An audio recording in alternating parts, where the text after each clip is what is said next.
Good morning, class 12. We are on your poem and elementary school classroom in a slum by Stephen Spender. In your previous class, I explained you the whole poem. Today, again, I will be explaining few things to you related to this poem. That is the poetic devices used in the poem.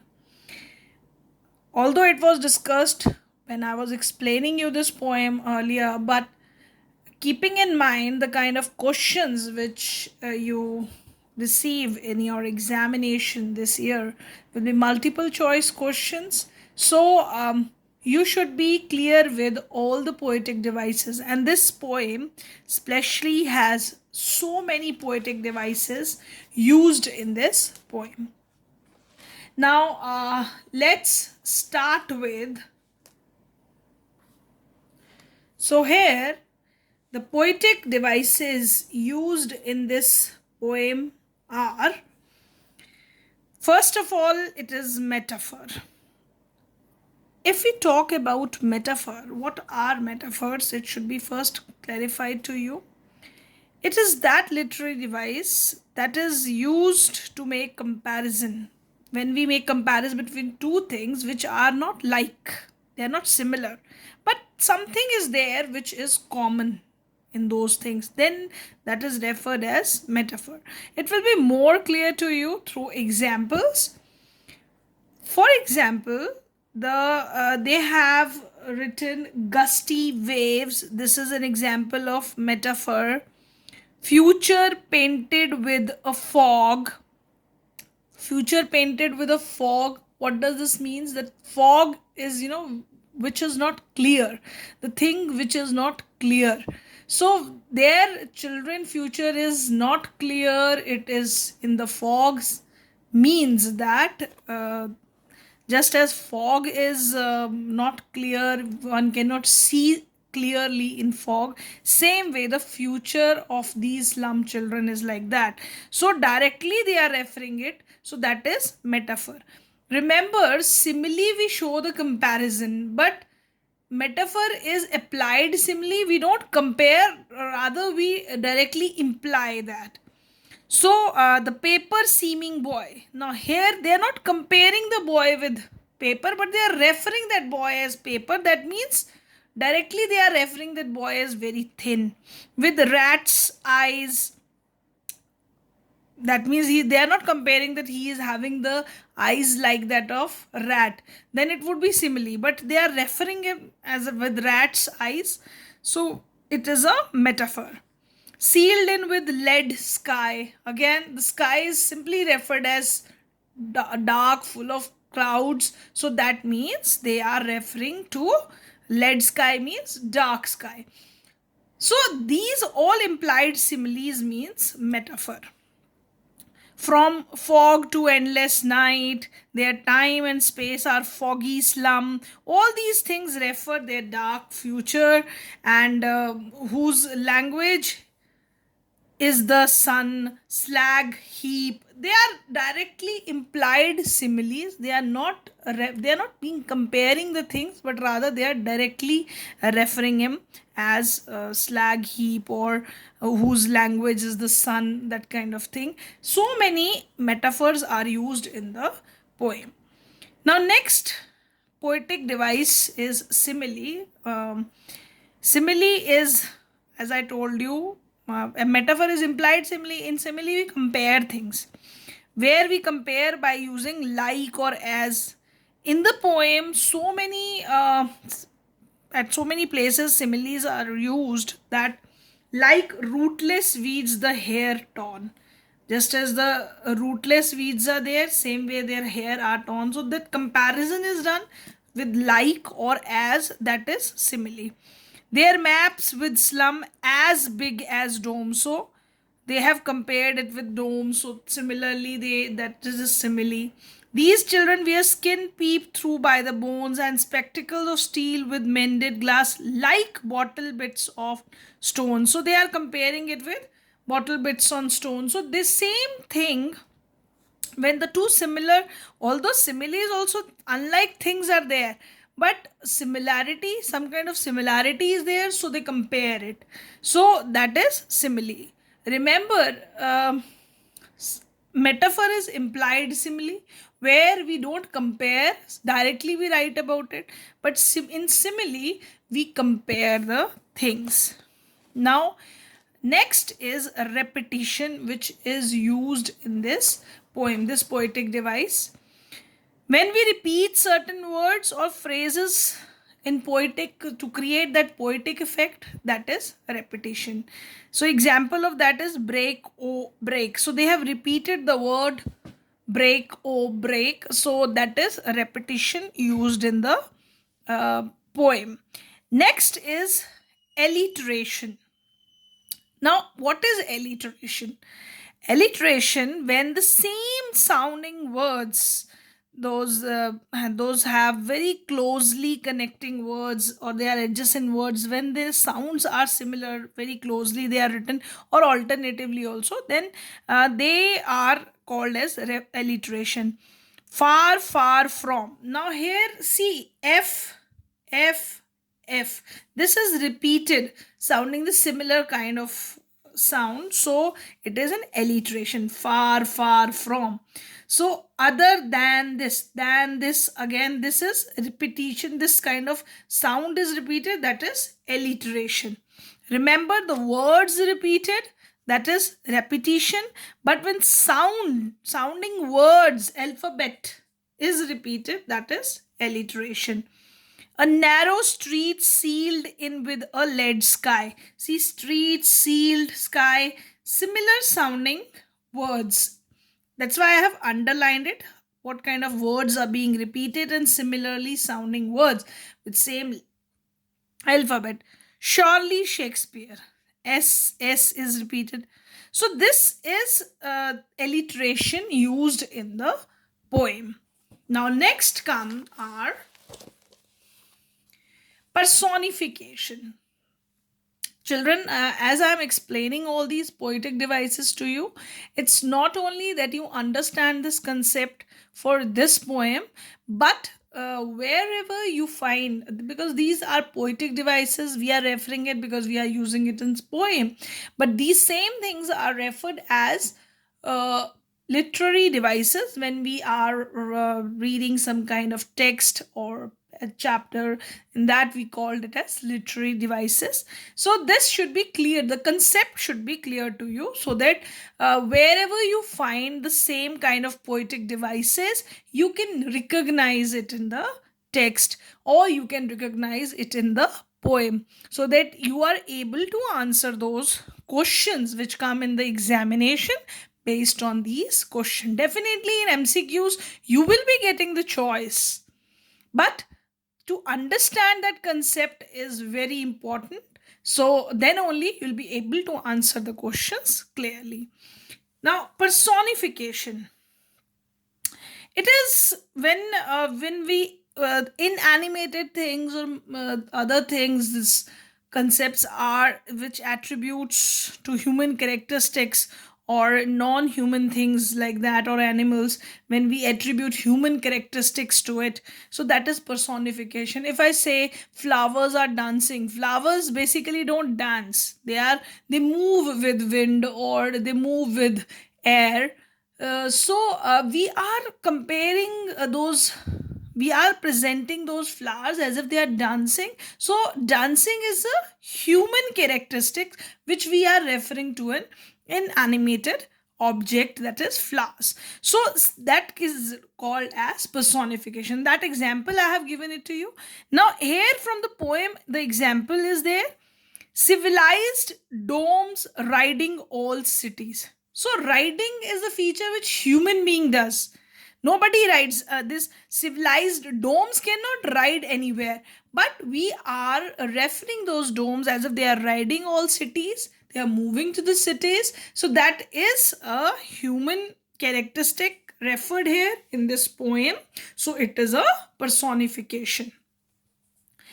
Next literary device used in the poem is pun. Now, what is this literary device? Pun. Now, when we play with words, because see, some words have different meanings. The same word can be used with different meanings. Say, for example, the word light. Light can be referred as the brightness or the light which we see around the sun's light. But if I use this word light, that my bag is light, so that light is the word meaning is different here in this one. So the poets or writers, they play with words with their multiple meanings to present it in a beautiful manner, and that is what the beauty of literature is. So children, pun is another literary device which is used in the poem, where the poet is playing with words and their multiple meanings can be recognized. See, sour cream. Basically, sour cream refers to the cream which is spoiled, it is sour, it's not edible. That can be the meaning. But here in the poem, what sour cream refers to? He is referring to the walls, cream walls which are sour, that means which are dull. So that is used in different sense. So it is a pun. Lead sky. What does that mean, lead sky? Now, lead, is a metal. When we consider lead as a metal, so but when we are referring it as, lead is referred as a thing which is gray in color, and it is used in pencils also. So when we are talking about lead, so that means gray color. But here, what poet wanted to say, lead sky means foggy sky. Lead color refers to gray color. So lead actually means some material, but here he has used it as a color. Lead sky means the gray sky. So that is a pun. So different ways pun is presented. A father's gnarled disease. This is a phrase which is used as a pun. Now next is metonymy. Now I will be giving you what is metonymy. When we substitute some name of an attribute for that of the thing meant, that is metonymy. Actually, it is a definition, but it will be more clear to you with an example. If I give you a general example, that pen is mightier than sword. So we are not referring pen as this thing which we are using, but we are referring the words written by pen. That means knowledge we are referring to pen, and sword we are referring to power. So it is a substitution of some name which attribute for that of the thing which we meant. So when I am using this pen is mightier than sword, so pen I am referring to knowledge, and sword I am referring to power. So knowledge is powerful than this power, this power. So sword, that was we referring to. So you should be clear with it when we substitute something. In the poem also the same thing is being used, that awarding the world its world. So here world here symbolizes rich people. In the poem, the world is symbolizing the world of rich people. So that is used here. Now next comes symbolism. Symbolism is, poets use this when the symbolism, when they wanted to present something, they symbolized something is symbolizing something. For example, if I refer a white pigeon, so if I will be using that white pigeon, that white pigeons should be sent to the neighboring countries uh, for solving disputes. So that I'm referring, I'm pigeon, I'm referring white pigeon, I'm referring means it's symbolizing peace, that there should be peace among neighboring countries. So that's why different symbols are used in poems. Even in literature texts, you see that writers use symbolism for the deeper depth. In poetry also, for the deeper depth of to understand the depth of the poem, you should be familiar with symbolism. Now, when they were referring to squirrel games, so that means in the poem, when they were referring squirrel games, that his eyes lived in a dream of squirrel games. So they were referring squirrel games as outdoor activity. Squirrel games refers to the outdoor activity or the games which children play outside the classroom. Open-handed map, when they refer to open-handed map, you might be familiar where I explained you the meaning of this word open-handed map. That means the map which is drawn by arbitrary by the people in power. They, according to their own desires, they design the map that this part is in our country or this thing. So those people who are in power, they to show their power, they design the map according to their wishes. So that is open-handed map. So here open-handed map is symbolizing those people who are in power, those map drawn by those people who are in power.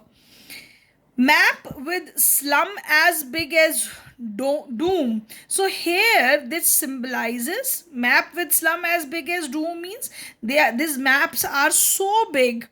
But what these big maps are symbolizing, the dark reality of slum children, this grim and dirty reality of the children, what kind of life they are living in. So it symbolizes that thing.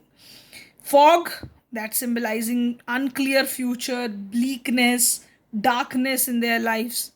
Ships and sun, when we talk about ships and sun, that symbolizes the beautiful and adventurous lands which gives opportunity to different people. So that sun is symbolizing in that. See children, poetry is regarding the depth. The more you read the poem, more you enjoy, and more you find, you think about it, you go through different kind of meanings, you interpret those meanings on your own, and you can think the way the poet is thinking, or you can even identify a different kind of meaning out of it. So poetry is such a wonderful thing. You all must read poetry and enjoy it thoroughly and what the poet wants to say.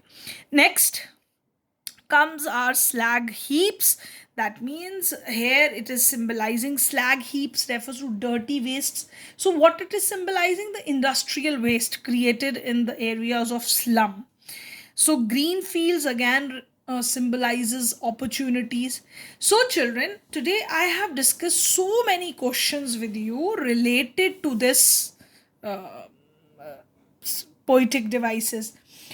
You have understood the poem, what poet wanted to convey through the poem. Now you, all these notes, you are going to read the poem thoroughly and try to understand the whatever poetic devices I have explained it to you. Try to understand its meaning from there. In the poem, poet Stephen Spender wanted to present the true picture of the life of the children who lives in slum areas of Tralles Valleys, which is in the Australian Alpine province. You know, these children live in very miserable condition. They're in poverty, illiteracy, they are depressed, their faces look dull, they are very thin, lean, skinny, bony. These are the words described about their physical appearance. They compare them like rootless weeds which cannot resist, which cannot survive. So poet wanted to present that these children are physically weak, they are undernourished, and poet wanted to raise concern for these children who lived in the life of slum through this poem. And these children don't have any opportunity in reality, although they are studying in school, But actually the school is presenting a very dull picture how these children will be equalizing the people who are living in the living with all the facilities, those who are enjoying the rich life. So if we wanted to give them real opportunities, they should be, something must be done for their lives. And so the poet is, through this poem, we wanted to make an appeal to the educated and influential people, all the sections of society, that children, this educate, for the education of these children, something must be done by these people. Then only there will be removal of social justice in our society. So to remove this is the, the theme, or we can summarize the poem like that. Now you have clearly understood the concept. Now I will be again discussing with you the type of question answers you will be receiving now onwards. That is multiple choice questions. See, for example, the question is given to you: what theme did the poet concentrate on in the poem? Now they have given you four different choices: theme of social injustice and class inequalities, theme of children and their happiness, theme of insecurities. D is none. So the answer is, the theme is of social injustice and class inequalities referred in this poem. So your answer would be, answer is A part, but you should write the whole part clearly, what part you are referring to. Now next, what does the poet compare in the poem? What he is comparing? The option A is given, the young and old, or he is comparing generation gaps, or he is comparing old age and childhood, or D, he is comparing rich and poor. Now you know that he was comparing rich and poor. See, in brackets I have written haves and have nots. The examiner can also give you the question in a typical manner where he will not refer it as rich and poor, but he can refer haves and have nots. So you should know what is haves and have nots. That refers to rich and poor people. So in that way, examiner can ask you question where he is not asking you directly rich and poor, but haves and have nots. So be prepared with this. This could be there. So the answer is D, rich and poor. I have written it in brackets because examiner can give you question in a little bit tricky way, where you have to understand what he wanted to, what he is talking about. Next, what are the poetic devices used in the poem? Just now I have discussed with you so many poetic devices. You know, and I have also quoted so many examples from the poem. So you know that so many poetic devices are there in the poem. But the options are given to you. In A, they have given alliteration and simile. B, they have given metaphor and imagery. C, they have given synecdoche and irony. D, they have given all of these. Synecdoche is also used in the poem, which I have not discussed it with you, but it is also there in the examples. I will be there telling it to you, but this is, all the things are there in this. So what is the right option? That is D.